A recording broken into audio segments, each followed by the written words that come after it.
Ladies and gentlemen, may I have your attention?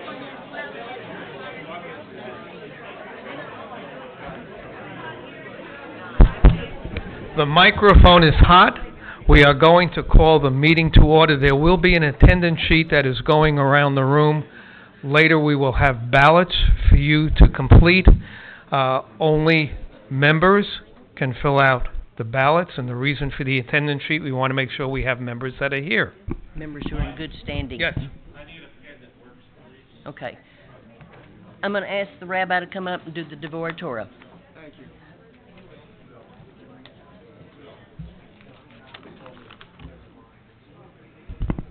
First of all, Bruchim Habayim B'Shem Adonai. I welcome those who come in the name of the Lord.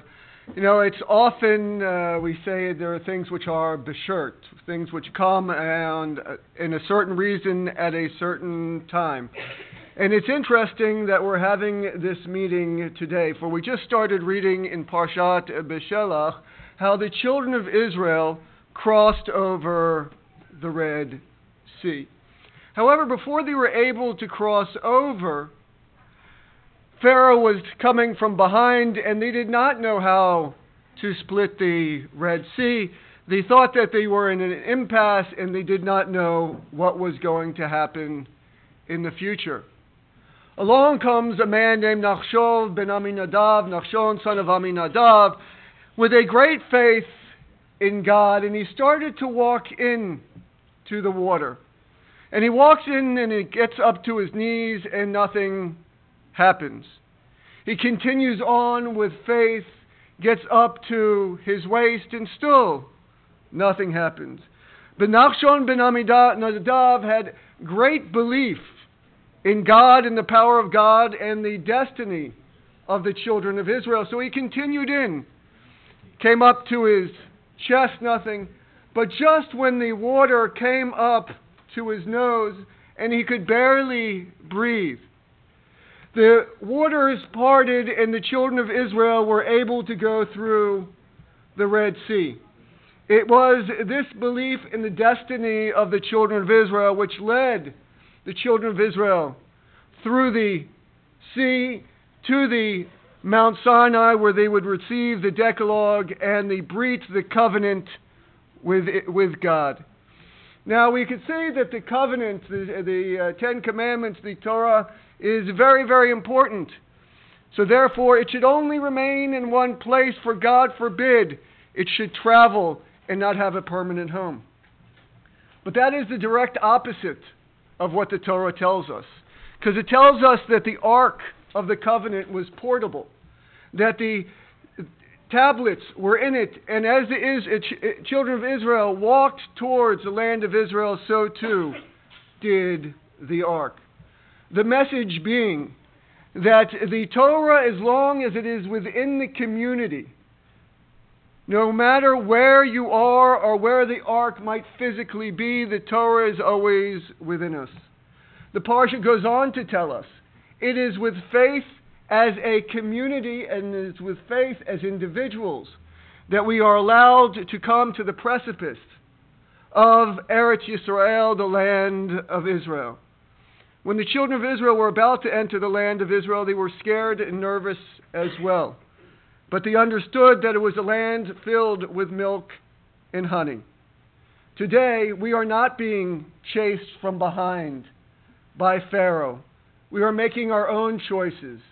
We are making our own choice towards leading towards the land of Israel and going forward. But let us always remember that the community is based upon the tablets in the Torah that God gave us, and that the ark is not only around us, with us, but even more importantly, within us.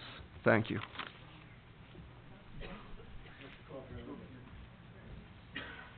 Thank you, Rabbi. This motion was presented to the Board of Directors by Louise Vermillion, seconded by Rob Evans, and I'll read it to you. To approve the contract as written and recommended approval to the congregation at the congregational meeting Sunday the 21st of January. This carried a full 100% at the board meeting. I'm going to bring it up for discussion. I'm going to ask Murray to come up and start the discussion. At the end of the meeting, we will do a written ballot. Everybody who is a full member and in good standing has one vote, and it will be recorded. Okay, Murray?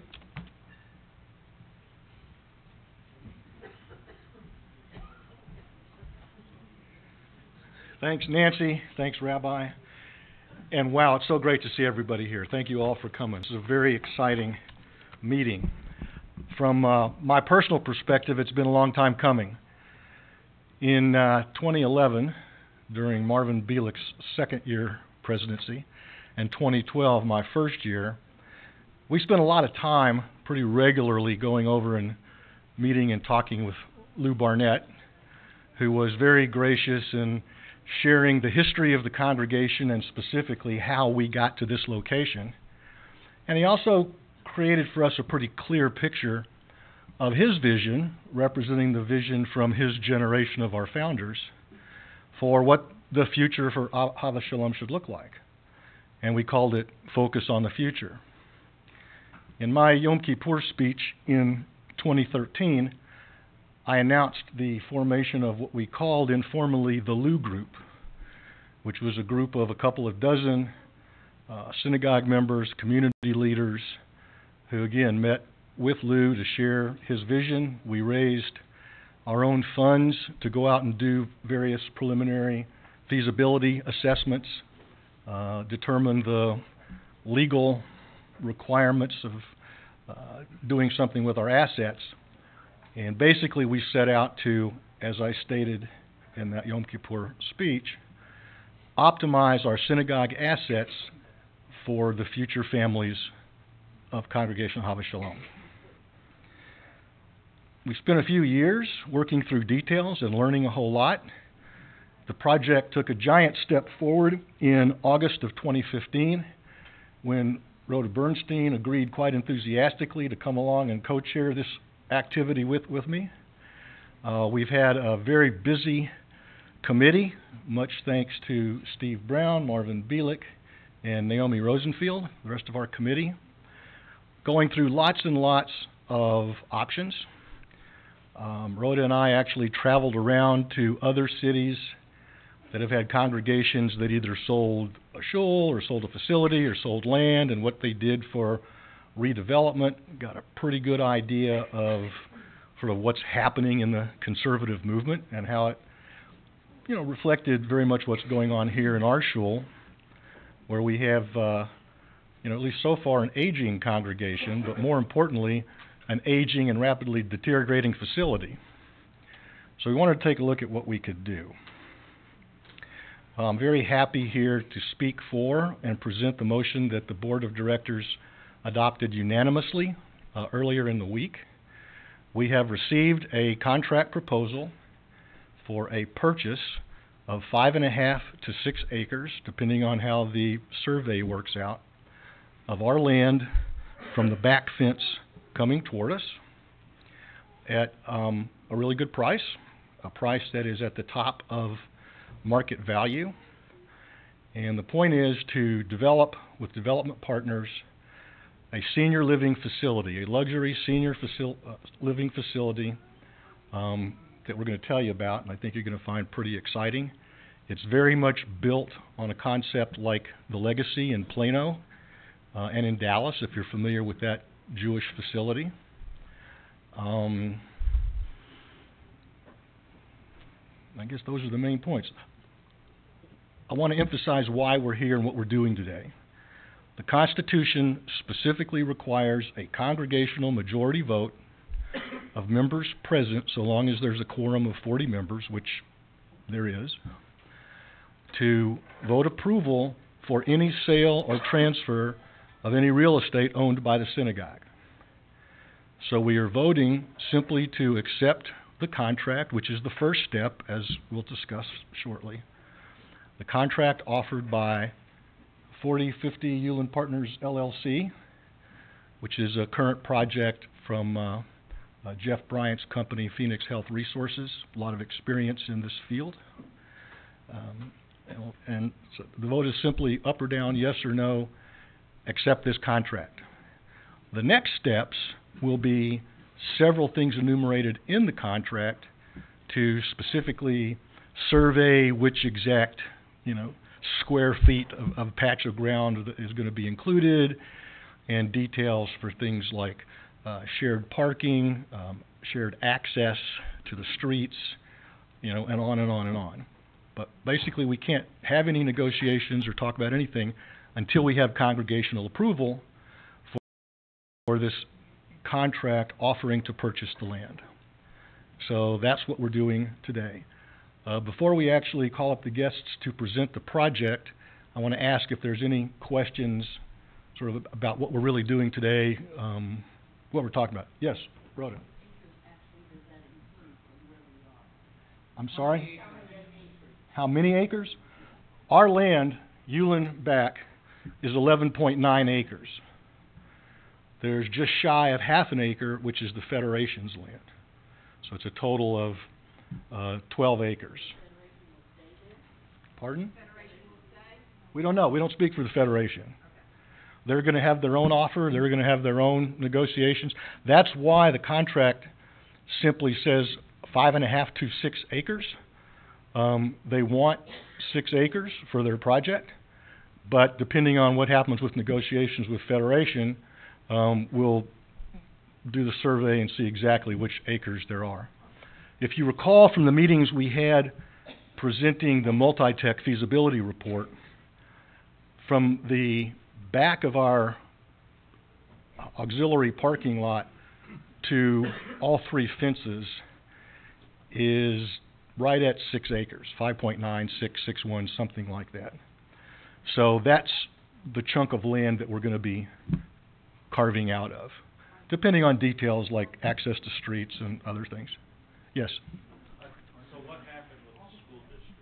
Because we was under the impression that the main reason for selling was for the development of the school. Now you mentioned senior living center. School district is a completely separate negotiation. I'm happy to talk about that separately or not. But that's not our business. Right now, we have no contract presented from the school board. We have a contract presented by 4050 Yulin Partners. So that's what we're voting on. I can't say. Hi. Yes. Does this include what the school board is asking to buy? What are we talking about? The school board has not given us anything in writing. I mean, we've read stuff in the paper, we've had meetings with them, but we really don't know what their plans are. Yeah, sure thing. Let's talk about the project. I think that's what's really exciting. Just a second. Dennis, you have a question? Yeah, what are we talking about? What are the dollars? What's the offer? The offer is $31.25 per foot, which, depending on 5.5 to 6 acres, and expenses for sale and fees and all that, will net the congregation between $7.1 and $7.6 million in cash at closing. Oh, yes. I lost my hearing aids in Panama. I can't hear you. One, just one. Well, but then again, remember we had a congregational meeting in June, and the congregation authorized our committee to do a commercial listing to market the property. We hired a commercial realtor, Jack Huff, who's one of our guests, who's going to speak and answer questions. And he and his firm have been out marketing the property to get the best offer that we can. And this is what they've come back to us with. Who owns the mineral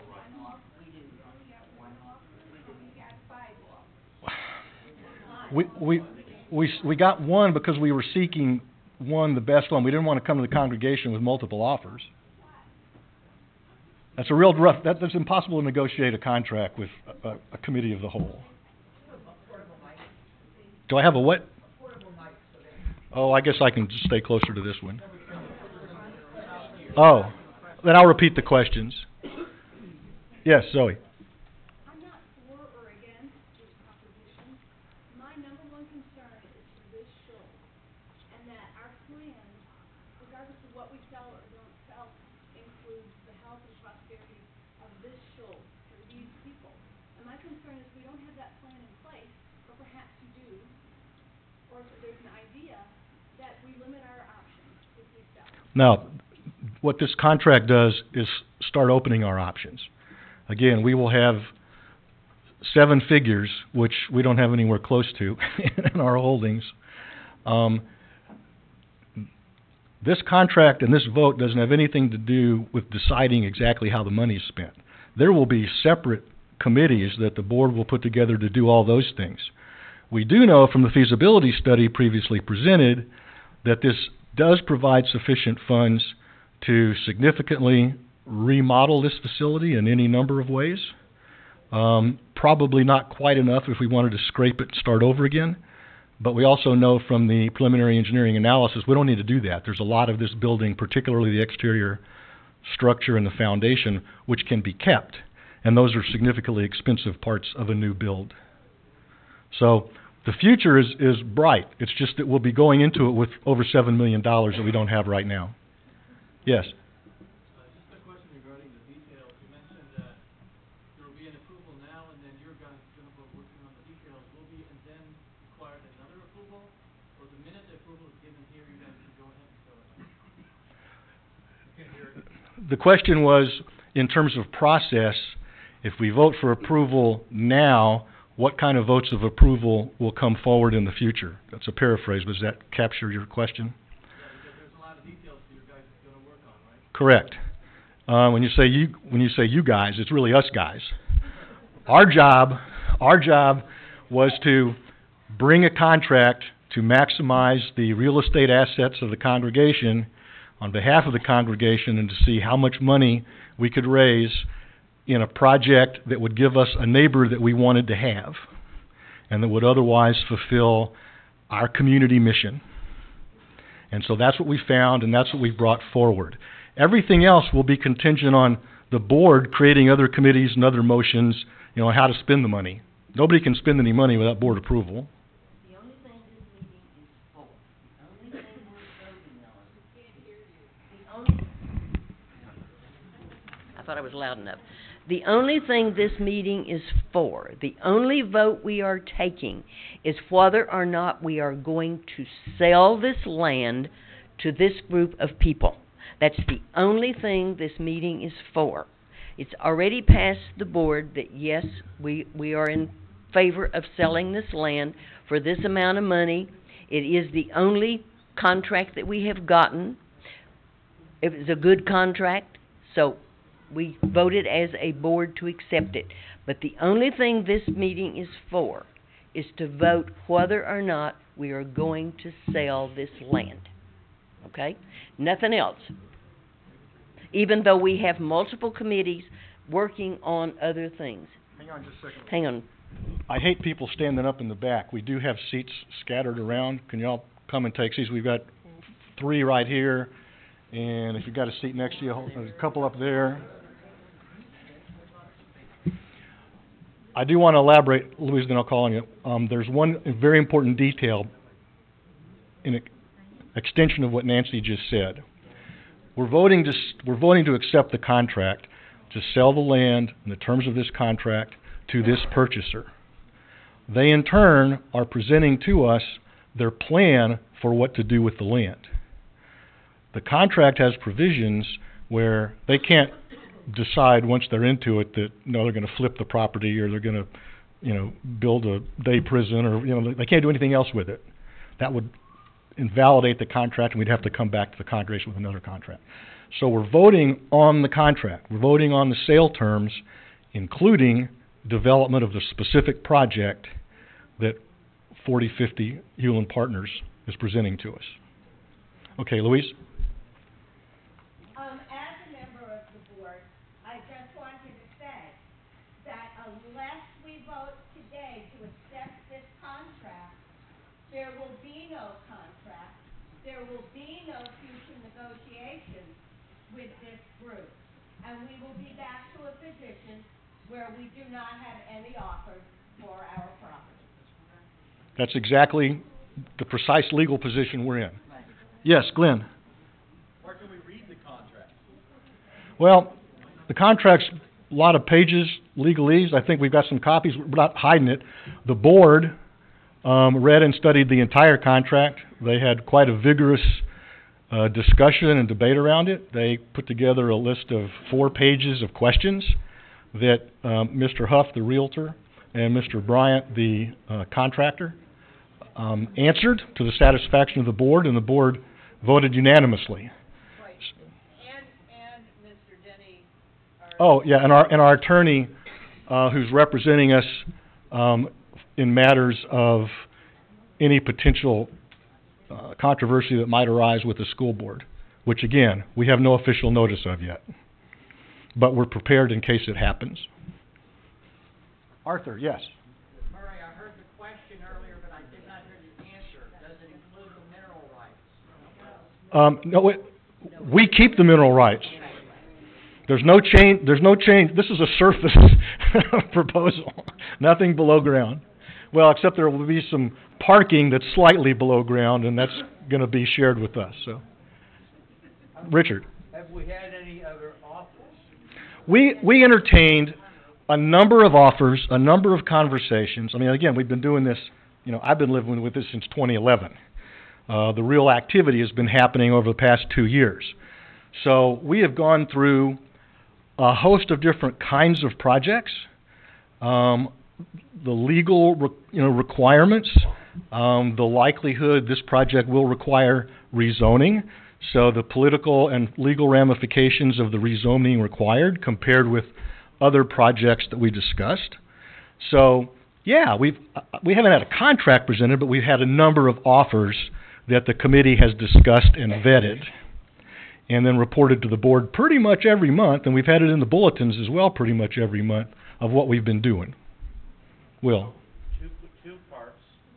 One, considering all the development with Clearfork and all the high-end development, residential development in this neighborhood, including commercial and residential, considering the property values in this whole neighborhood, is $30 a foot on the low side. It's 31 and a quarter, and that's at the top. Okay. And two, once this, if we approve the project, how are we going to help how are we going to be involved to make sure that this center doesn't fall by the senior living community does not fall by the wayside like I've heard. I don't know anything about Dan Danziger, but That's a fair question. I'm going to let that be answered by our guest, Jeff Bryant, when he's doing his presentation. A part of our vetting, and a large part of the vetting and conversation done with the board, has to do with the depth of the equity partners behind this project to make sure that it, in fact, has long-term survivability. It's not going to fall by the wayside like Dan Danziger Point did. of clarification. Yes. But I think maybe where his concern is the way you answered the question, that this was a similar property to the Legacy, which is totally a Jewish property. I don't think it's like the Legacy. I think it's like Stonegate and Trinity Terrace, which means it's a continuum of care, but it is not a Jewish property. Right. So it's not reliant on filling it with Jewish per se. Correct. Does that clear up what You know, we're kind of splitting some hairs, Linnell. Again, I'm going to let Mr. Bryant talk about that. This is very different and very unique compared to Stonegate and Staten and the other facilities. This will totally become the high end of offerings to communities to do that. Mr. Bryant also will speak to the marketing studies that they've done. But I can tell you in summary, they're pretty sure that they're going to draw most of their customers from what has always been called a do-gooder hill. We've got plenty of aging people who would qualify and be interested in this kind of property. They're looking at probably developing a waiting list pretty soon, but all business starts out with that kind of optimism. Yes, Evie. Can I suggest that we hear from our guests, because a lot of these questions will be answered. All right, fair enough. As long as everybody's straight on the contract itself. Before you do that, I think there was a question next to... Well, I see Ted has one. If he was. All right. Hear the presentation so we know. Ted? What the property is. You mentioned earlier about you determine the numbers where they're going to, the piece of property, how far from the Clark Street to this property where we have our driveway and our basketball court, are they coming in this direction? You have no idea how much they want. Are we going to lose what we have here now, a driveway, a parking lot, a basketball Okay. field, or is it going to be out further out? As I described, they're going to be carving out of the part that starts at the fence and comes to our parking lots. Where's it going to stop? Well, we don't know that yet. They've got to finish their negotiations with... Well, that means they could come into our No, they can't come into our... And in fact, the board, we have to agree jointly. The contract requires an agreement between the seller, which is the board of directors, and the purchaser, which is 4050 Hewlin Partners LLC. So once they determine the Federation half acre, and they do a survey for exactly what part they want, they'll apply for rezoning of that and present it to us for agreement. You said earlier, though, that we're going to share parking with that possibility. Well, I guess I got ahead of myself. Mr. Bryant will present that a part of their design concept is that they are going to have a floor of covered parking that's in their part, and we want to work together to be able to share that for our needs. Okay. One last question. I just wanted to know, in your discussion with Mr. Bryant and his company, did they consider an offer to purchase the entire property? Yes or no? That's all. I don't even know. Did you ever consider that? The question was, did they consider to buy all 12 acres? And he shook his head no, but we never entertained that. When we did the motion last June before the congregation, we asked for authorization to sell up to the entire property. So while we've been doing our vetting and seeking offers and talking with people, that was always out there. But we determined fairly early on, and I have reported to the congregation, that it was pretty clear that the highest value dirt per square foot is the part that's flat and not built on, totally unimproved, so that there's no site preparation costs for the purchaser. And then it was just a matter of which particular kind of project, because we wanted to make sure it's neighbors we want to choose our neighbors, and what the price would be, and we wanted to get as high as possible. So that's the terms. Okay, Glenn, we've already had two last questions. More like a statement. All right. Maybe it's important that people understand that something like this can help us if anyone decides they want this property to establish market value for the property. Well, that's all true, but again, and I've talked a number of times before the congregation. We did, part of this, 6.5 years of work was having town hall meetings. Jerry, how many of those did we have? 5? At least 5, maybe 6. We had a survey of the congregants that we had over 50% response to. So we've been gathering everybody's ideas and desires, and it's pretty clear that the congregation didn't want to move unless there's really some fabulous, reason to move. So we were looking for a fabulous reason, to be honest. We were looking for somebody. Pardon? I was thinking more along the lines of forced to move. Oh, no. So, you know, there's a church on every corner in Fort Worth, Texas. There are 3 synagogues. The Jewish community is pretty easy to identify and not discriminate against. Okay, I'm very happy to introduce. I'm sorry, did you have one more question? I can't hear.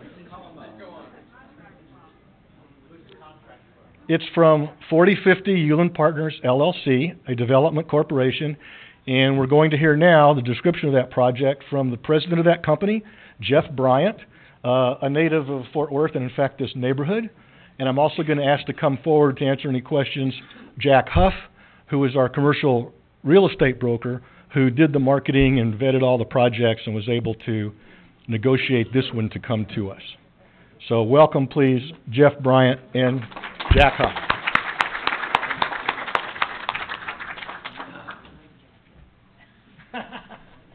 Jack, come on up. Come on up, Jack. See here. You and I will be on bookends duty, as there we used to go. say in the military. We can act as security. There, I need it. First of all, let me say thanks for having me in your synagogue. It's an honor, and I'm humbled. This is a neighborhood that I spent lots of time in as a younger man, and as a matter of fact, I used to live across the street for like 10 years. So the way I view our involvement in all of this is we're partners. We're going to have a working relationship that is completely transparent. We won't do, in fact, it's like I said in the meeting the other night, you'll get tired of seeing me probably, but that's the way we keep things on track, harmonious, and in order. Jeff, could you introduce your bullpen? Sorry, I didn't, they snuck up on me. Yeah, we snuck up. Go ahead. Hey, I'm Alex Bryant. I'm Jeff's son, and this is one of our partners, Jack Proctor. Yeah, I'm Jack Proctor. Nice to meet everybody. Mr. Huff? I'm Jack Huff. I'm with Transwestern. I've been working with the committee now for 2 years, I guess, and we've had this property on the market for about a year. We've had a lot of interest in it. One of our considerations, greatest considerations, because it's going to involve a rezoning, was a use that we felt would be compatible with the neighborhood that we could actually get rezoned. The multifamily developers, just came out of the woodwork when they saw this hit the market, but we had to be honest with them and tell them that we felt like that the neighborhood, the Tanglewood, just wasn't going to happen. So we felt like that this was the best use, not only for compatibility with the neighborhood, but also compatibility with the, with the shoal. So that's how we got from where we started to where we're at. And I also want to say that I'm very honored, to have this opportunity to represent you. I'm very honored to be able to work for you. So thank you very much. If you have any questions, I'd be happy to. Mention background with Saul Taylor. A lot of the folks my age out here know Saul pretty well. I'm a blessed memory. Well, I'll tell you a little story. Anything that I do that you find that you don't approve of, you can blame Saul Taylor and Bethel, because Mr. Taylor walked into my office about almost 30 years ago and basically told our receptionist, "I want to see Jack Huff." And so the receptionist ran back there and said, "Mr. Taylor's out in the lobby. He says he wants to see you." And I'm thinking, oh no, I must have done something really bad. So I came out, Saul and I sat down. We had a cup of coffee. We talked for about an hour, and he looked at me and he said, I've been watching you for about 10 years now, young man. I said, "Yes, sir." He said, "I think I'm going to hire you to be my real estate broker. And so from now on, you're going to handle sale of all my real estate for me." I said, "Mr. Taylor, that'd be a tremendous honor."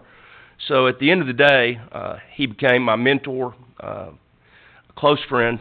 I sold 55 properties for Saul Taylor, and I never had a contract on any of them. It was all done on a handshake.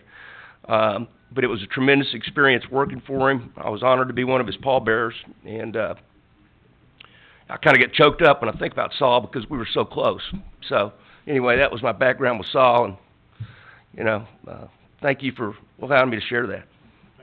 Any questions about the contract or about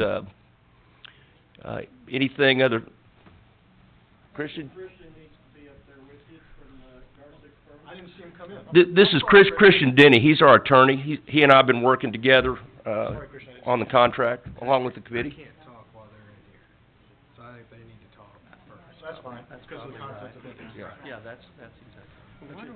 I just want to say that Mr. Denny, as our attorney that Elliot Garsick assigned to us, identifies himself around town as the young attorney who works in Elliot Garsick's firm.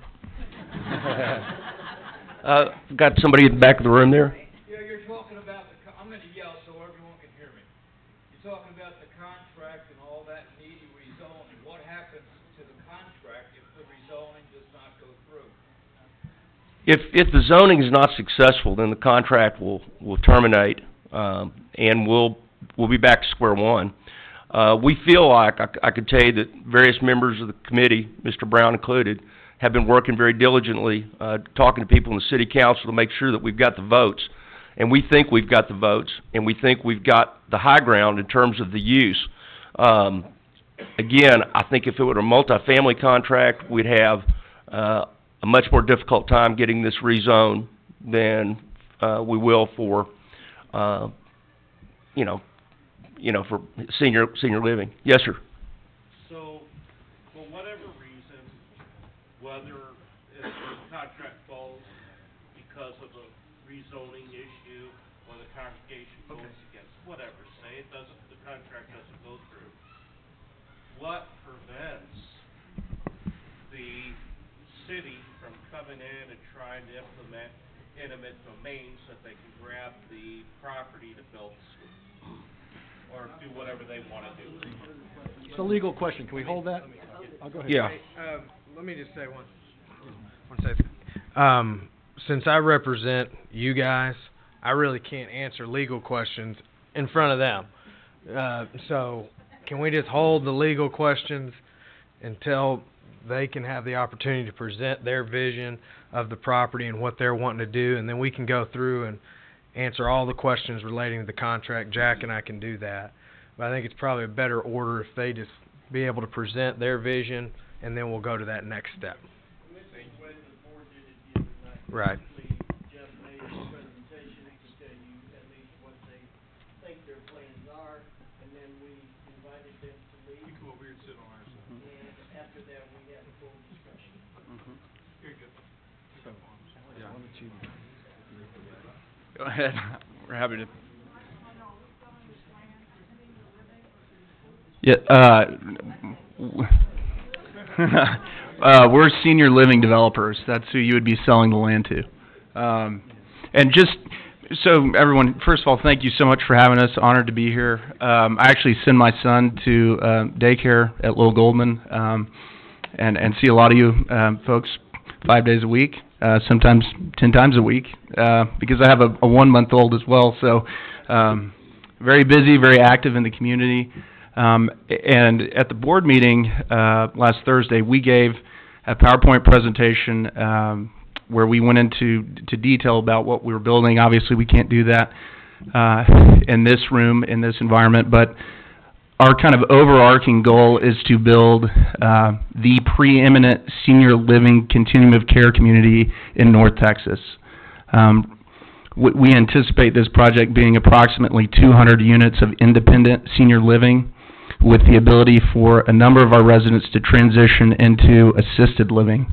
No skilled nursing, but really giving you the ability to age in place with amenities like an indoor pool, first-class dining. In fact, we even envision a kosher food option, a deli, and as was said earlier by Murray, we have drawn up in the contract to have a development agreement with the community so we can have shared parking and cross-access to make our use as innocuous as possible for the congregation.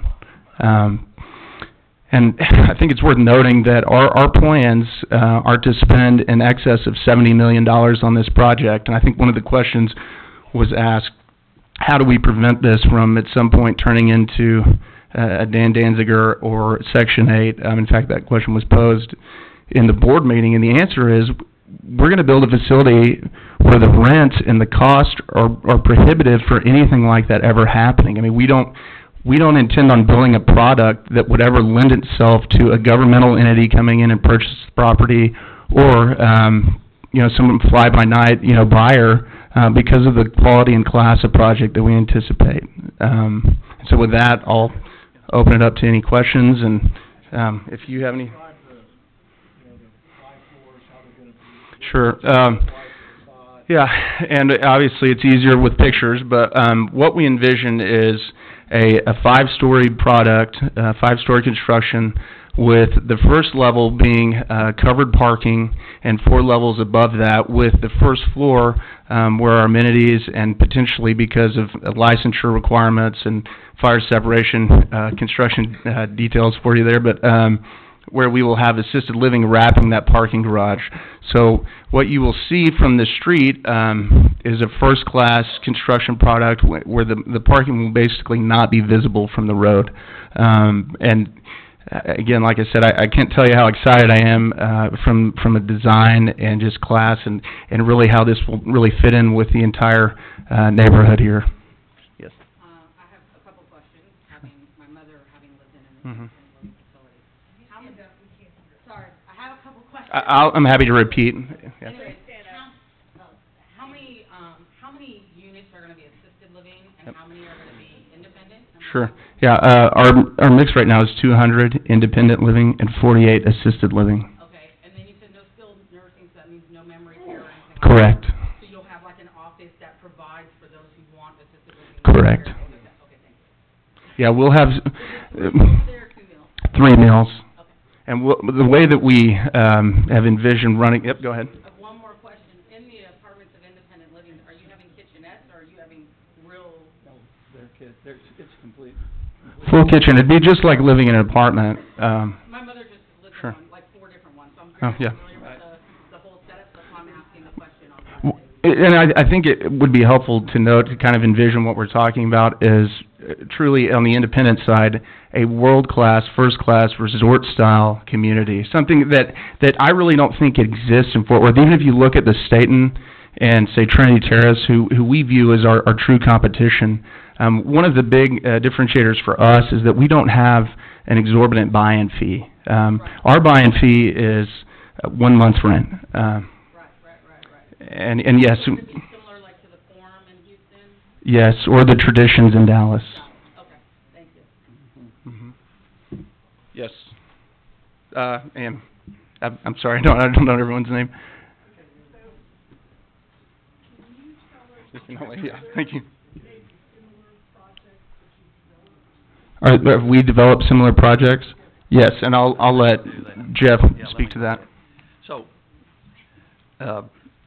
my association with long-term care started in 1980, and I've been really at the forefront of the evolution of the branding of assisted living. When I first started, it was called congregate care, and the state of Texas didn't know what to do about people that didn't need nursing, but they couldn't live independently. So throughout that span of time, I have been involved with the rehab or the construction of nearly 1 million square feet. I've managed, owned, operated, and do today. As a matter of fact, we have 2 facilities that we manage that are relatively small compared to this one. One of them caters to deaf folks, which is the only one that I'm aware of west of the Mississippi. My life's been dedicated to caring for folks who needed help. That's my whole MO from start to finish. And that's the reason I told you guys, I view this as a partnership in principle and in fact. And just to be blunt, I'm going to count on you guys to help us make it successful. And the more you know and the more committed and involved you become, I think you'll have an investment of your conscience and principle to make this a flagship facility. And as I was telling Alexander when I was over at his house earlier, I said, we get this thing done, I'll move in. And I built a facility, believe it or not, for my mother out near City View. It's a small facility, but it's really nice. It's called Greenbrier Mansion. And it's there's not another one like it in the state of Texas that I'm aware of. And I designed that for my mother, who was a severe stroke victim. And I thought, you know, what would I want a place to be in order for her to live her last days on this planet in security and in harmony and in happiness. And I believe we did that, and I built that facility in when was that? 96. So again, this is a response to what we believe the needs of folks basically our age are looking for, and the idea is to have an environment that's carefree, that is first class, that provides community. And I can say this location to me lends itself to the other religious entities around here, and I think that kind of harmony and that sort of involvement is what we all really hope for. And so again, I'm going to be looking to you guys to help us. I'll say this, the idea that we've signed a contract that involves your approval before we turn one shovel of dirt is unusual in our business. Normally when some entity buys real estate, they use it. And that's, excuse me.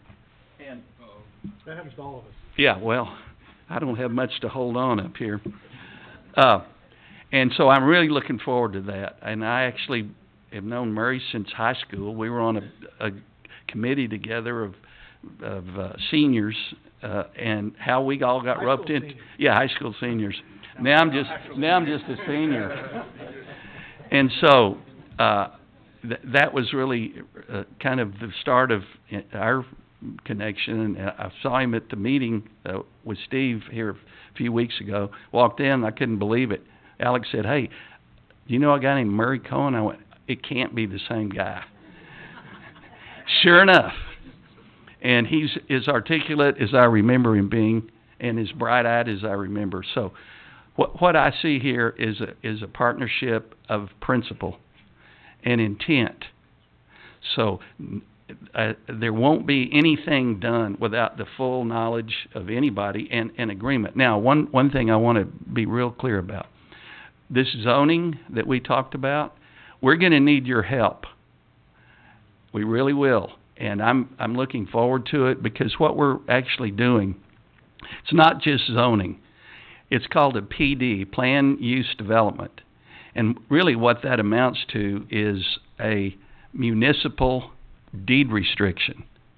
So when we present the use and the specifics of the use, that's it. There will be no other use for the property. And there was a question from the other night that said, well, you know, what's to keep somebody from coming in and just turn it into something terrible? First of all, the amount of money that we're talking about spending, but even more importantly than that, is they would have to completely rezone the property for another use that wasn't specific to what we've agreed to.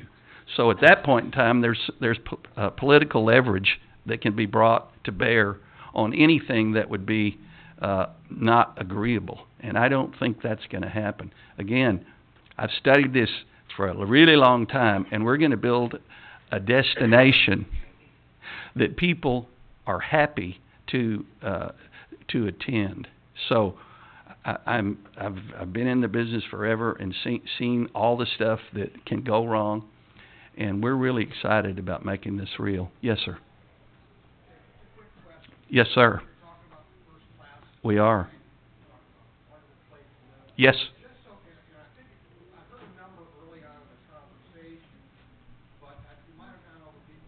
Okay.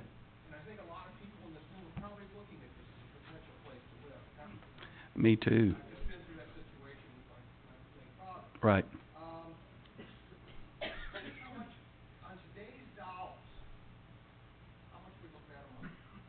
The low end, as we've pro formed it, is around $4,000 a month. That includes all the amenities that we've talked about: guest speakers, indoor swimming, trainers, transportation, a concierge, meals, and I talked to a fellow that's a kind of a contemporary of mine in Florida, and we're already on the hunt for a kosher chef that understands what that really means. And so we are going to have that as kind of the base rent. For instance, our competitors, the Staten and the Trinity Terrace, have this huge buy-in fee of like $80,000 or $90,000, and then you start living there, and they have all sorts of add-ons. I've been there several different times, and what we want to do is just have the least sort of onerous barrier to being able to move in, and I think that this is the right way to go. Yes, ma'am. Well, I only have two now. And at one time, I had a property in Dallas called Belmont Towers. It was an 8.5 acre situation, and it was four towers and then a central office. We rehabbed the whole place and filled it up, and it was in the mid-90s. We were the managers of that property, and actually, I got my start in the business as a commercial builder in 1980. And in those days, again, it was unknown as to what this really meant. But as I started to think about it, I got intrigued by the idea, because it was a singular sort of enterprise. And honestly, my father was an architect, so I understood plans, building, and all of that. And I decided I didn't want to have to chase business. I just wanted to be in a business where there was no competition, and that's what I did. So, we have two. Go ahead. Yeah, one of the other properties, and actually the two that we still manage, the other one is Heritage Square. It's a deaf facility. It's 85 beds. Right. It's about, I don't know, how big is it? It's 55,000 square feet. Yeah. Can I say something on your behalf? Sure. This is my profession. Sure. Yes. So $4,000 is very much in line with all the other really nice facilities. I have people now on the waiting list for Free Environment. It's a little tiny. Oh, you know the property. Yeah. That's great. Yeah, so that's why, so it's a little tiny place. Super. It's a waiting list. So you may think there's a senior facility on every corner, a really good one, there's a waiting list. Yeah, most of the market research that we've done has not really just encompassed Fort Worth. It's been really the Metroplex and major metro areas in Texas. And what we found is that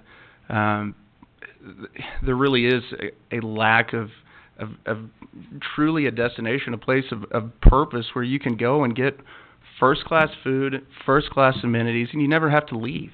Think about staying at the Ritz-Carlton every day of your life. I mean, that's kind of what we envision. So, we don't plan on doing anything except really, and I think one of the other questions was asked, well, how is this going to impact the future value of the congregation? We envision this increasing the value of this property in the future.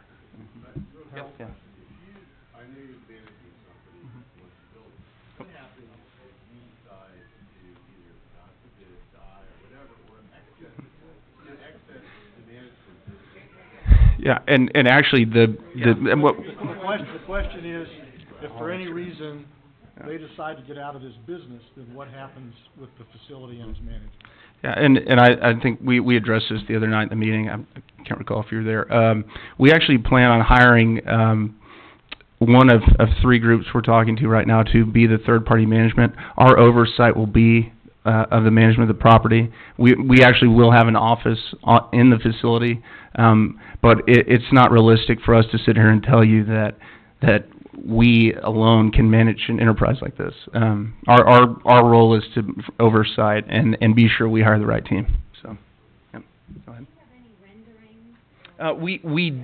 We do. They're very preliminary. She asked, do we have any renderings, any drawings, any pretty pictures?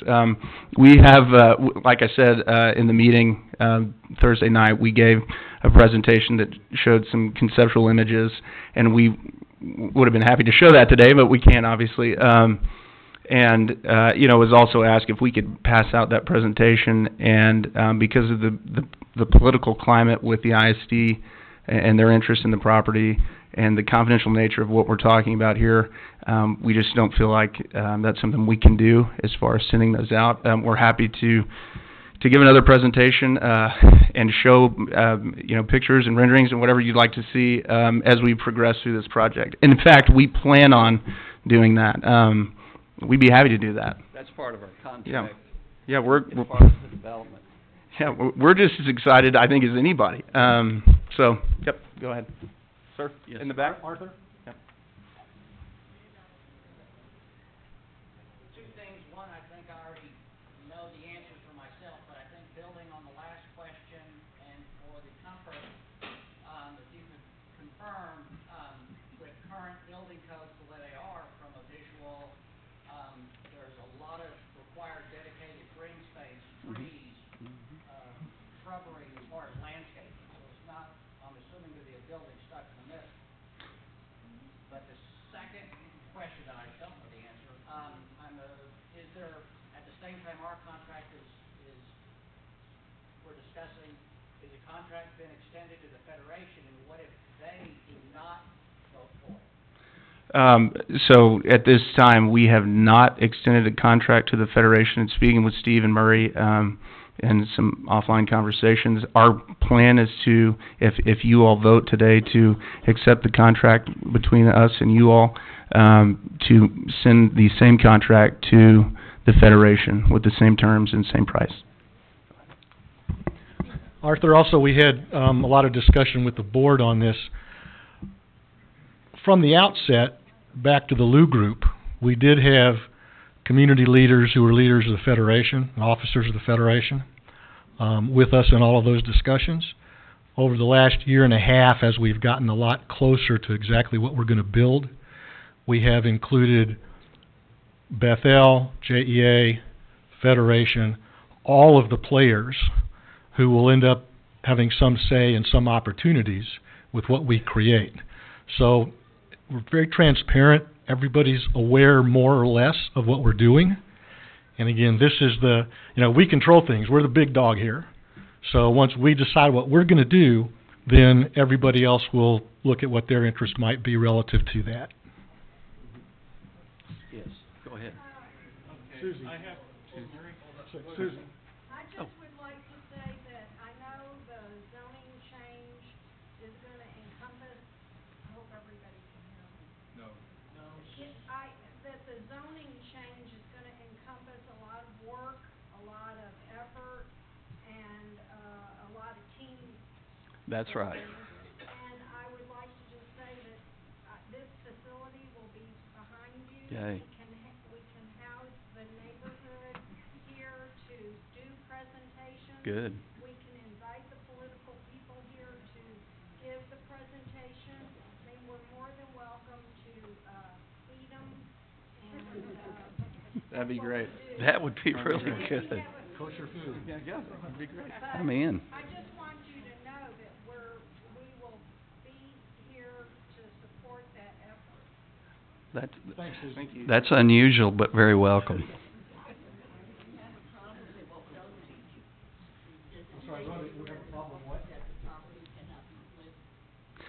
Yes, part of our contract, and just getting into the legal weeds a little bit, but we agreed to signing a development agreement, which will give you all some level of oversight as to what we build. We're not going to flip the property to XYZ buyer in the event we can't get zoning. And just so everyone knows, the property is currently zoned A5, which is single-family residential. Sir. Well, since you've already asked a bunch, let me let Carol speak first, and then. What percentage of the 4050 Partnership LLC Mm-hmm. is owned directly or indirectly by members of this congregation? Zero. How Zero. much of the partnership is owned? How much? The question was, what percentage of the ownership group involves members of this congregation? And the answer is zero. Yes, Hal. This is a statement, assuming that this goes forward. There are a lot of businesses represented here within this congregation as well. So as you build, it would be good to know what types of contracts are out there, whether it's for printing or for other types of services, so that we can help participate. Yeah. Let me jump in. Yeah, yeah. He works for Harold. Oh, So- okay. So you want to talk Okay. about the projects you've done with Harold? Hold as a on. part of this conversation? I got in this with Harold in 1980, and I've known him all my adult life. Yeah, yeah. And every time we've built a facility, we use them. And the reason is he knows what he's doing, and I don't have to worry about it anymore. But didn't he reopen though? Yeah. Yeah, the answer, the question was, and I think the question, indirect question, yeah, would we like to work with members of the congregation in various trades? Yes, absolutely.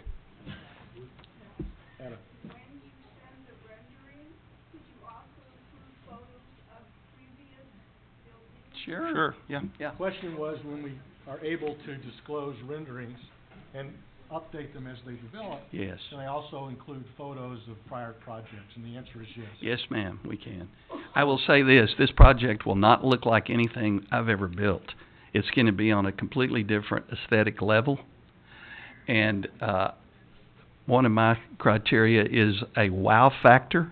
When you walk in, it's like you feel like you're in another, like a resort, like they were talking about. Because, as I said, I may wind up living here, and I want to have some place that I'll be glad to live. And as I said, I did the same thing for my mother. Will? Yes. I talked to you, Murray, and other members of the board many times about the situation with the Jewish Federation of Southern Arizona and how they were in a similar situation that we're in, and how they ended up taking the property that was given to them and converted it into, kept it within the Jewish community and converted it into a very, very successful multi-use community facility. Yeah. Yep. Jewish community-owned, membership open to Jewish and non-Jewish.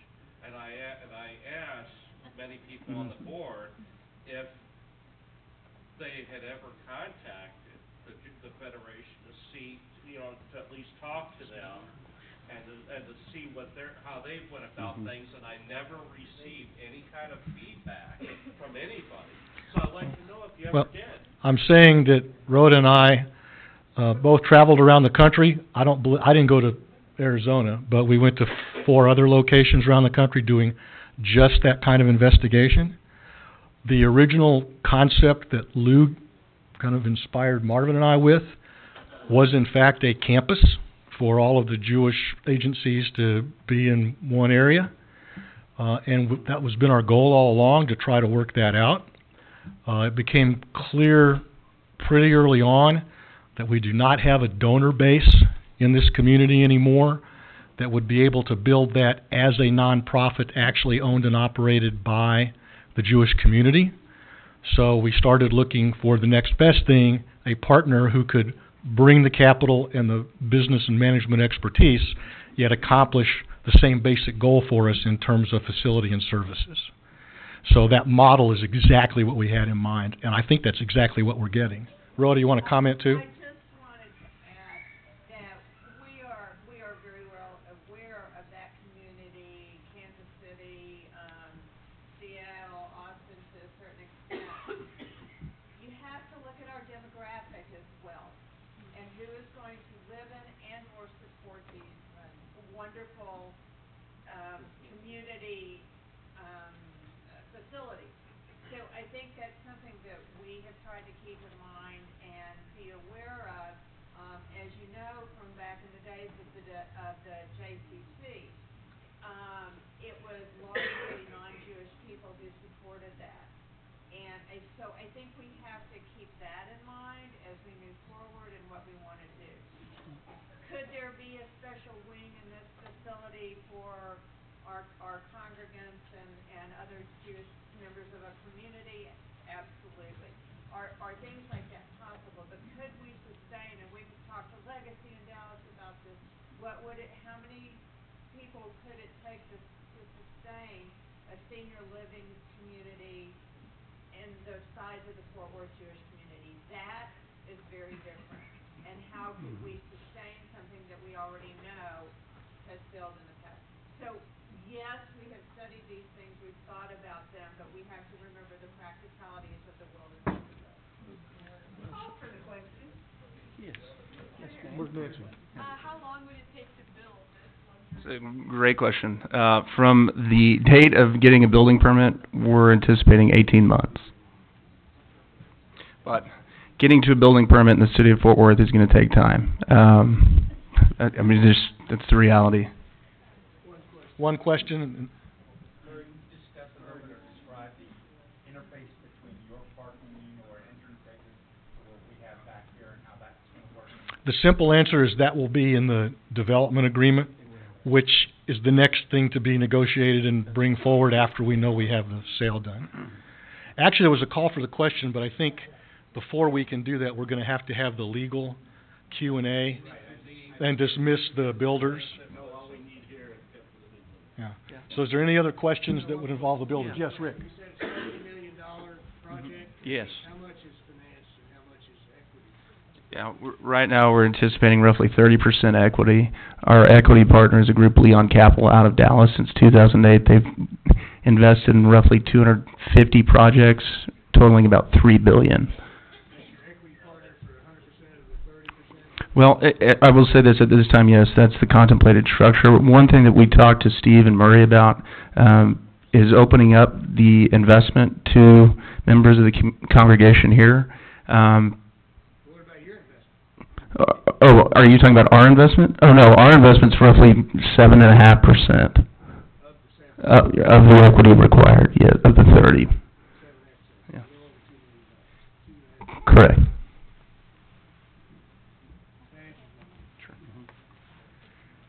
Jeff, thanks. Yeah. I'm trusting this is just the beginning. Thanks. Alex, Murray, you thank too. you so much. Yeah, really appreciate it. Justin, thanks so Thank much. you guys for having us. Thank you. Right. Now, you're not leaving town, are you? Yeah, I'm heading right to I'll tell you about it. You come down and visit. That sounds like a plan. We had one day since December 11th. These dirty dogs.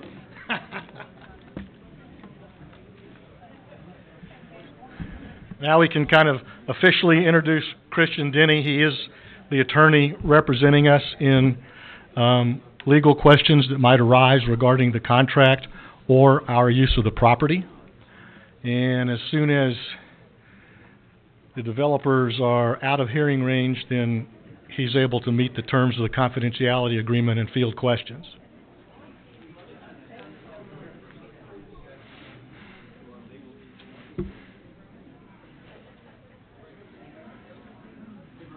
Yes.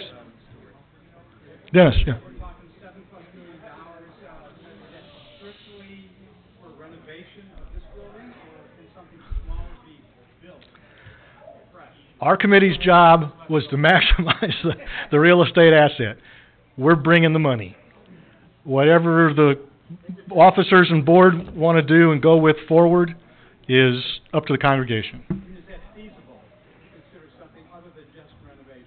Oh, yeah. It goes back to the Multitech report. We showed that depending on how many square feet we wanted to build, it'd be right, to scrape and start over again. It's going to cost more than $7 million, or about $7 million for something smaller, a lot smaller than this, but you can renovate for a whole lot. Yes? He's right. We haven't done all that much work in that area.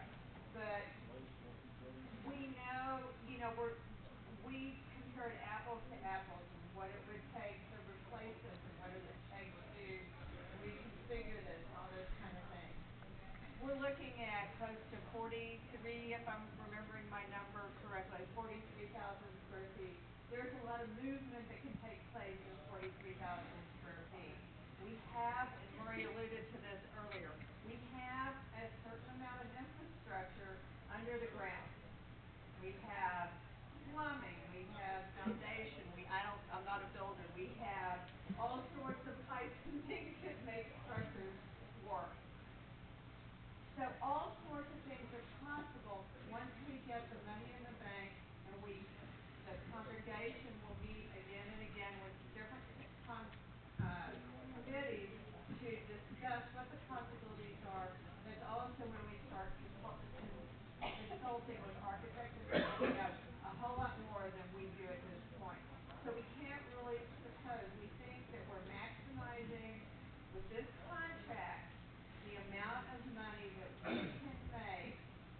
know that reconfiguring the current property and building on this redoing what we have in this footprint is a lot less expensive than doing something totally from the ground up, because we have what's underneath the ground.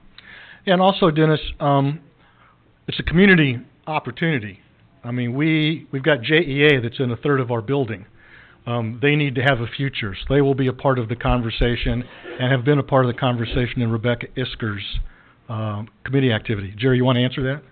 No. Okay, hang on just a second. We've got Federation that's going to be deciding what they want to do. We may want to end up creating some kind of multi-use facility that we have shared expenses for security, maintenance, cleaning, landscaping, etc.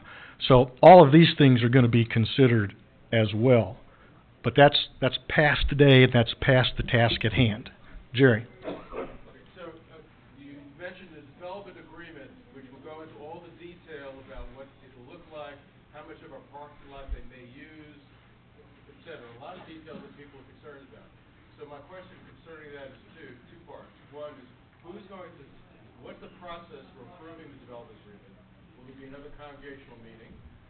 Second is, by the time the development agreement is signed off on, will there be money spent by the 40, 50 Uland partners that we owe them? Or, what's the economics at that point? Will there be a lot of pressure for us to go ahead with them, regardless of that agreement, because of money that we now have invested, or they've invested? You've got three questions there. First is process. The Constitution only has a requirement for a vote of the congregation for selling property. It will be up to the board of directors and the officers to decide exactly what process they want to go forward beyond that.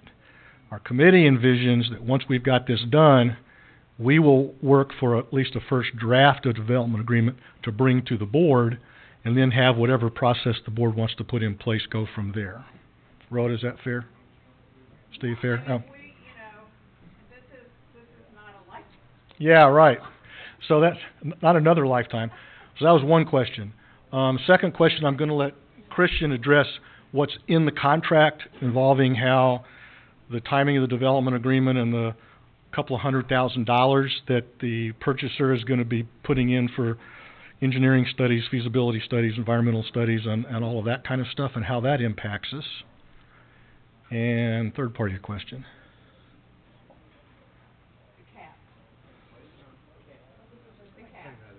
Oh, the cap on expenses? I have a quick question for you guys there. Yes, sir. Are we here today to vote on yes or no? Correct. Accepting the contract? Yes. Based on this ephemeral cloud of an idea? Well, I don't think it's an ephemeral cloud at all. For us, it's ephemeral cloud, 'cause I don't know what the hell this is suggesting. I don't have any basics and facts. I missed the first part of the meeting, I came in about 12:40. We've got a very specific project that we've talked about. I'll get the idea later then. I just have one question. Yeah. How will rezoning affect us? How will rezoning, it won't affect us at all. The question is, how does rezoning affect the shul? Rezoning, the application will have a very specific survey of what they want rezoned, and it's only that specific square footage that would be rezoned. Everything else stays the same that it is now. So hang on, let's get at the question that. Yeah, why don't we do this based on all the questions, it sounds like there's really three areas that everybody's concerned with. One is, what is the contract? Number two is, what is the development agreement? And three, what's the deal with Fort Worth ISD? So I'll kind of run through that real quick, and then we can kind of feed in any questions you may have. So number one, the contract we're talking about, and Jack can jump in on the real estate piece as well. The contract we're talking about is only the real estate, just the land. Anything about building this or building that, that's all in the development agreement. So, which is not done yet, or even started yet. So, first component, you're selling between 5 and 6 acres of land, which is back there, which will be determined in the development agreement. What you're selling is $31.25 a square foot, which is what I understand is a pretty good number in the real estate market on the high end of what we're doing in the area. So just selling the land, that's what this contract's about. Now, it contemplates some other things. The other thing is the development agreement. So the development agreement is the actual building. So what it looks like, what kind of plants they put in there, where the parking is, how they access the facility, where specifically the facility is going to be, whether it takes the basketball court or the garden and this and that, that's all in the development agreement. If there is no development agreement reached, the contract terminates. And you just go back to, we have the land. So what do you lose if you have no development agreement? You lose the time of going through all the process of trying to get to a deal and talking about what you're developing. You still have the land, nothing changes there. So this contract here is really contingent on a couple main things. Number one, they have to get rezoned. It's single family right now. They're not building single family. If they don't rezone it, they can't build the senior living structure that they want to build. So if that doesn't happen, this contract goes away. Number two is, if we can't, being you guys as a group, can't agree what they're building is what you want in a partner, then this contract goes away. So one of the concerns that the board raised the other night and has been sprinkled in here today is, we just met these people here and they've presented some good things. They sound good, or they sound like they have a good working knowledge. What happens if they just go away? They sign this deal and then they're gone. Well, the development agreement, we can have some language in there that requires them to stay on for a certain period of time. Once they buy it, and once that period of time expires, we can't really make them be there, but we can make sure there's some language that has some continuity for a period of time. That can be in there. So that's kind of the development agreement. Will have all the specifics of the things you're addressing, and normally when I do things like this, the suggestion as I make is you communicate as a congregation to your board members. Your board members will communicate to the committee on what those hot topics are and what are the specific things that you want covered in that development agreement that are outside of what's in every development agreement. And then we'll start negotiating it in. Just like any negotiation, we're going to get some things and not get others. But we're going to work to hit those high points and make sure they're in that document to make sure you're protected to the best we can. All right, so then that next piece, and we can ask any questions you want in a second. That next piece is we have Fort Worth ISD out there looming.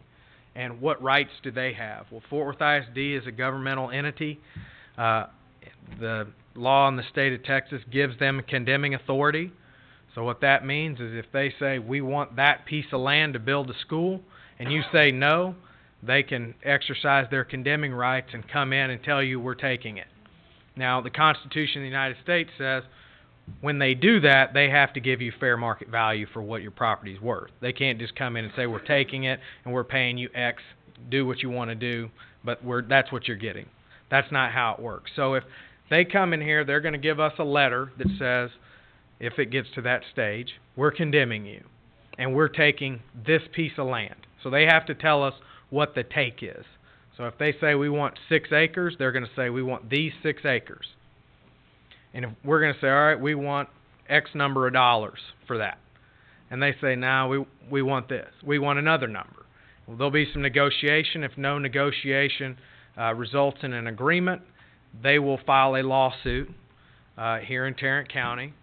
And what will happen there is the process is the judge will appoint what are called special commissioners. And there'll be 3 people that own real property in Tarrant County will be put on a board.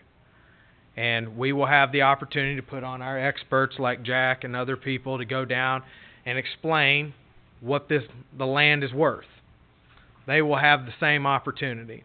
Those 3 individuals will fill out a sheet of paper and they'll say, this is what we say the land is worth.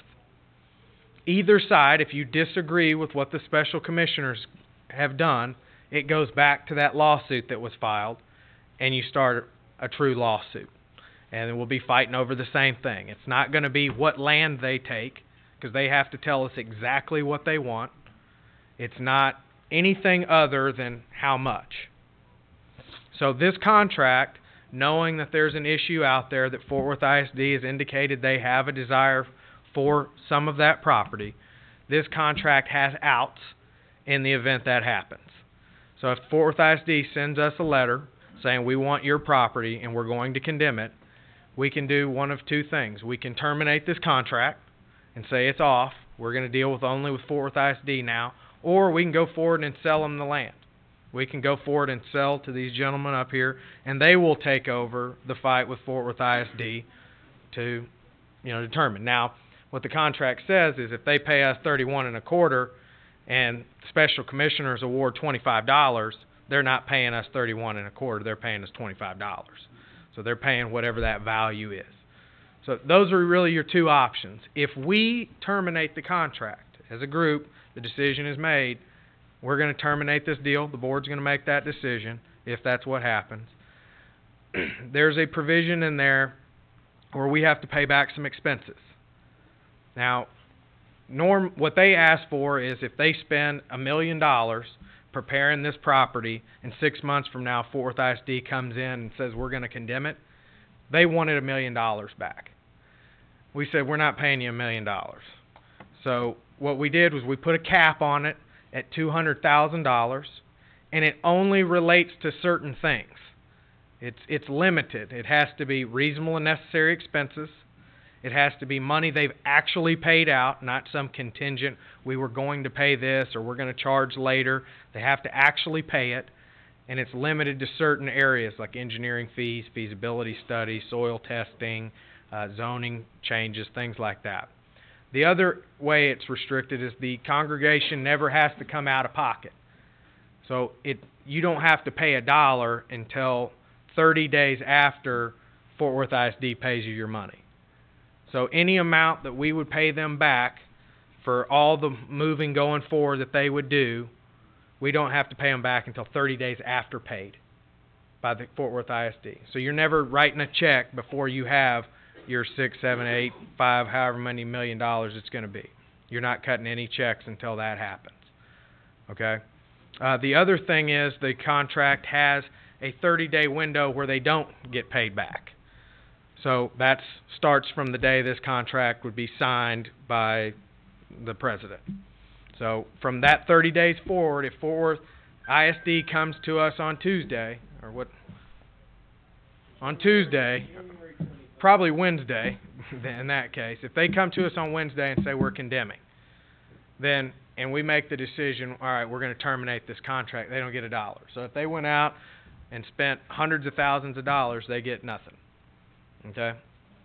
So you're insulated in several different areas to protect against all these different things because we're very aware that Fort Worth ISD is out there. There was actually a signed contract a week before that Fort Worth ISD sent a letter. We had to start over because some of the things there. So there's insulation and protection in here to try to make sure that there are no, as relatively as we can, make it as free from issues as possible.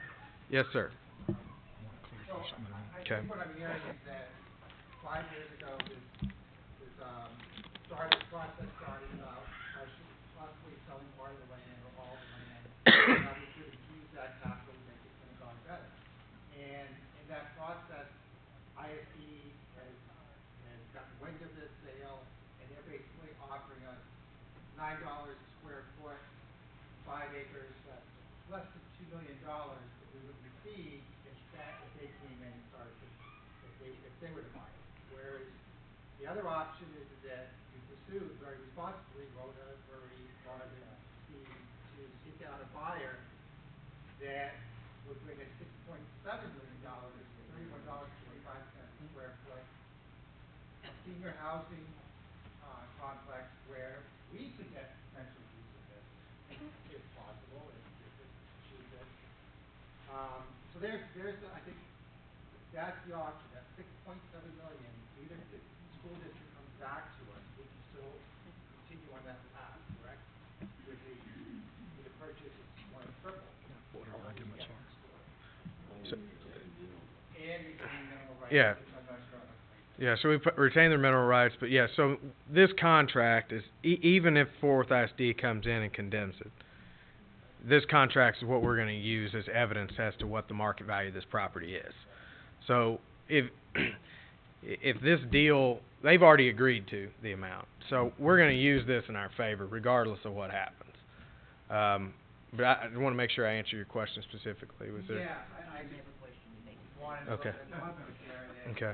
We would have this deal would continue. I mean, we're kind of on a path now that we can't get knocked off of if we vote for it. Right. Go ahead, Murray. Yeah, let me comment a little more about ISD and the things. If you're Tanglewood parents, you've seen letters from the PTA president and Dr. Scribner, the superintendent. We've seen articles in the paper. We did receive a letter of interest from Fort Worth ISD. We never received a contract. They told us they were interested, and they told us what they thought the land would be worth and what they might want.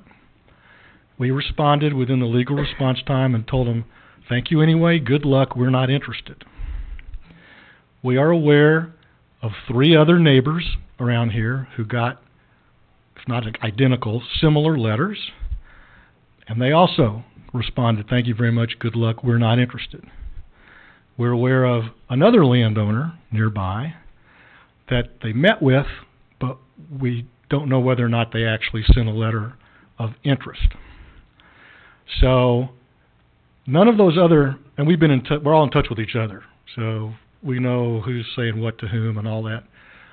None of those other nearby properties or contiguous properties have a contract, have a price set on it, have a project drawn, have the city council behind the project, because we're going to turn non-revenue tax property into high luxury taxable property for the city government.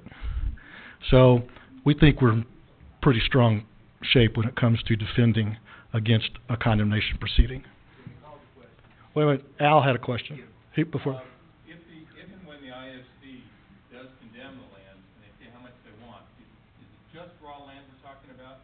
Or can they take the land that Federation is on, want the basketball court, want the parking lot up to the curb? Is it just raw land, or? They can take anything. Building? Yes. Okay. Well. They haven't asked for that, just to be clear, and they haven't even mentioned that. Well, I mean, because they haven't really made an official take yet. So, I mean, the letters that they're sending are more or less saying, hey, we're interested. They're not saying, because you have to, for them to take your land, they have to say, we want this block. They have said, we need, 6 to 7 acres to build a school, which was, like Murray said, everybody around here, they're saying, all right, we're looking at all these different land options. So we don't know specifically what they want yet. I mean, now we've had conversations, and these guys have all had conversation. We've had a couple meetings, things like that, but they haven't specifically said we want this amount, and they haven't made an official offer on what they want to pay. I think Christian has done a great job in answering questions, and I think we can stop here and go to our vote, unless it's just got to be one more question. I would like to see a drawing of what property needs. I'll show you tomorrow when I come in. The sale goes through. I'll show you. We've got it. I just don't have it with me. You've seen it before, right Richard? there.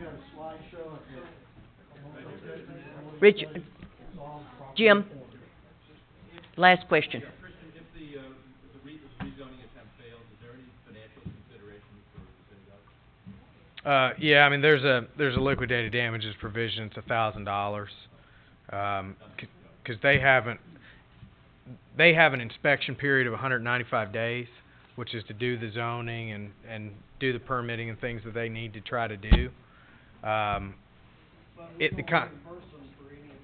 Yeah, we don't reimburse any of that. So, I mean, the contract, once it goes hard, they have to pay $50,000 in escrow, and then you would get more money back. Okay.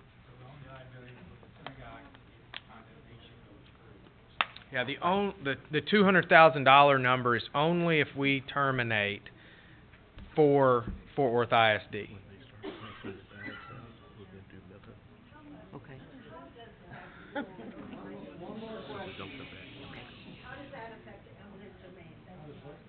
It doesn't affect at all.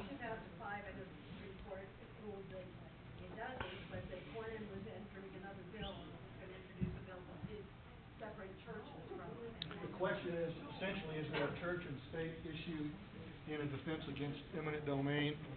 And I don't know how much Christian wants to talk about, but the answer is yes, which is another thing that we think is quite favorable to us. Right. And we're not too afraid of a condemnation. Right. Madam President, can you do the vote? Do we have a yes, no, and a no vote? No, we're going to do a paper ballot. The ballots are being, thank you, Christian. All right, thank you. The ballots are being passed out now. One per person.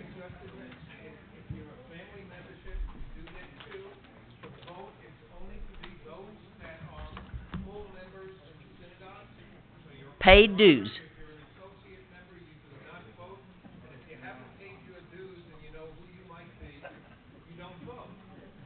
And we have lists. And I think what they passed out, you have to sign your name. Yes, sign your name. I didn't sign my name. Okay. We're going to do...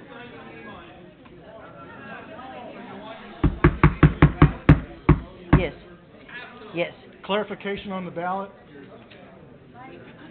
Michael, did you have a clarification on the ballot? No. Rhoda, you wanted to...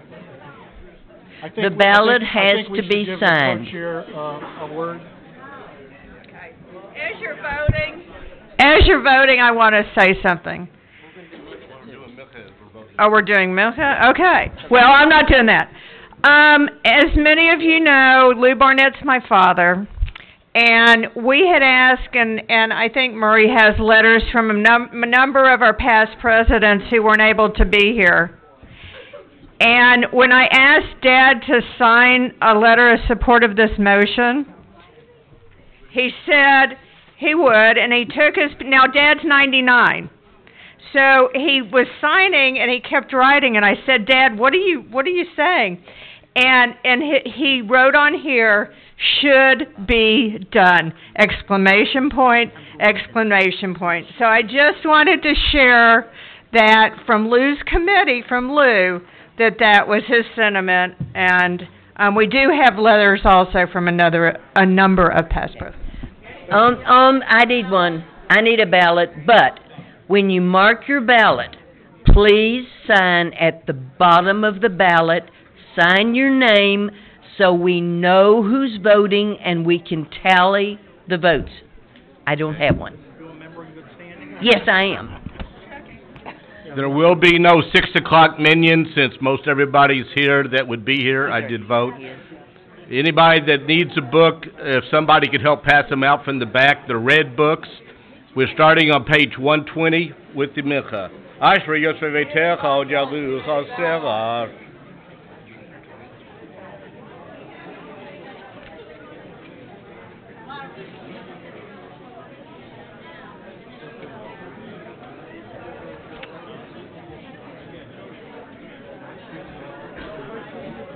Tehillah Adonai Yedaber Pi V'Vareka Basar Shem Kodsho V'Yaram Valid V'Anachnu Nevarech Yam Eta V'Yaram. Hallelujah. Please rise. Yikada V'Yikada Shemei Rabbah V'Yamal Divrach Hirutei V'Yanlich Bachutei B'Chayechon U'Vyomechon U'Chayedecha Beit Yisrael Ba'agara. Could I have your attention, please? We are doing a service. Please pay attention and be quiet. Uvis Mankari Vimaru Amen. Yeheshme Rabbam Avarach Leolam Ramei Amaya Yiparach Yiparach V'Yishtabach Yipar V'Yiraman V'Yitnaseh V'Yithadar V'Yitare V'Yithara Shemeda Kudasha B'Richu Re'era Min Kol Berchata V'Shirata Tushbechata V'Nechemata Damiran V'Yalama V'Imaru Amen. Page 122A.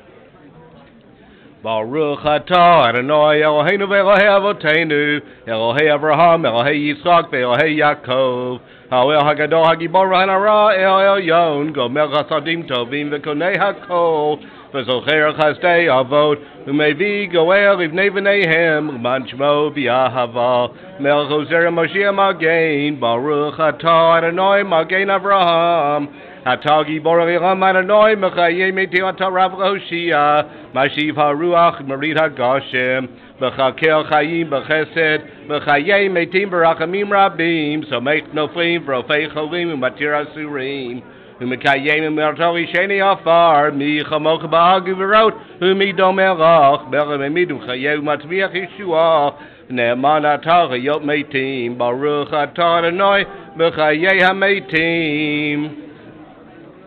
Nekadesh Shichal Ba'arom Kishen Shemakdishim Otobi Shmei Ma'arom Kakaltu Vayad Neviecha V'Karazel Zevi Omar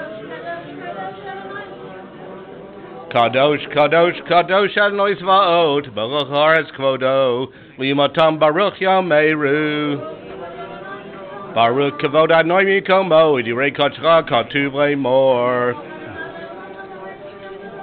Yimroch Adonai v'Yiram Me'hais Yom Dor Heliog Dor Vador Naki Garecha Netzad Netzachim Kedush Zal Nakdish V'Shichacha Eloheinu Pinoi Mushri Ram Va'ed Ki El Melech Gadol V'Kadosh Atah Baruch Atah Adonai Ha'el HaKadosh. Continue silently.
Yikra v'Yikdash Shemei Rabbah B'Yamadi V'Rachi Rutei V'Rifach Tei V'Chayechonu Mechonu V'Chayedecha B'Yisrael V'Agarav Yisman Kari V'imeru Yehi Shmei Rabbah Mevarach Yolam Ramei Amaya Yiparach Yiparach V'Ishtabach V'Yipar V'Yurman V'Nasei V'Yadar V'Yidare V'Yidara Shmei D'Kudasham V'Yiram Minkar B'Katah Shirotah Tish B'Katah V'Nechamatah Damiram B'Yamav V'imeru Tikabel Sodon Avad Hon D'Chal Yisrael Kadom Avahon V'Yishmael V'imeru Yehi Shram Arav Mishmaya V'Chayim Aleinu V'Yakar Yisrael V'imeru Oseh Shalom B'Imromav Hu Yaseh Shalom Aleinu Aleinu V'Yakar Yisrael V'imeru Amen Aleinu V'Shaveach Adon HaKol V'Tei Kedila Yosef Bereshit Shelo Asanu Kugoye Haratzot V'Osamanu K'Mishluhot Hadama Shelo Samchel Keinu Kahem V'Goraleinu Kachal Hamonam V'Anachnu Korim V'Mistachavim V'Modim V'Fnei Melech Malchei HaMlachim HaKadosh Baruch Hu.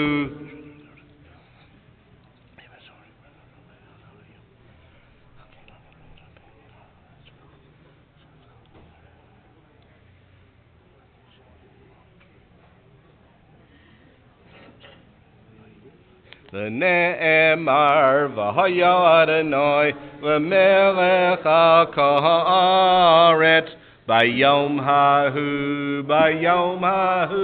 yeh Adonai echad u'shamo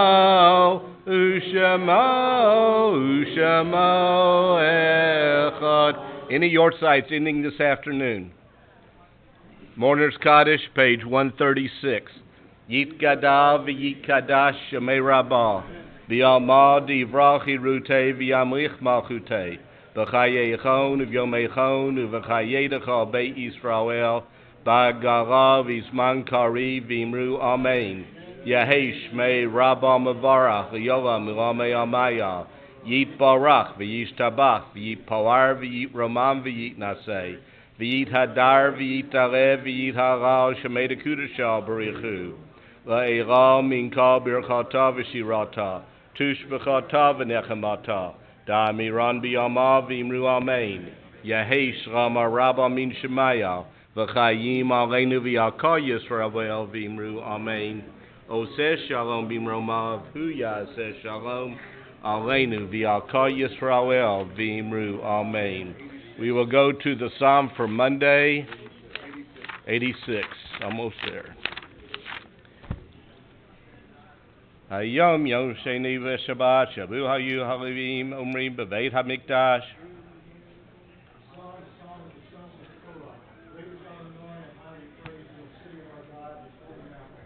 Splendid, sublime, on the north is Mount Zion, joy of all the earth, city of the great sovereign. God is known in her citadels as a refuge. And they fled in fright, seized with trembling like a woman in labor, sheltered like a float, wrecked in east wind.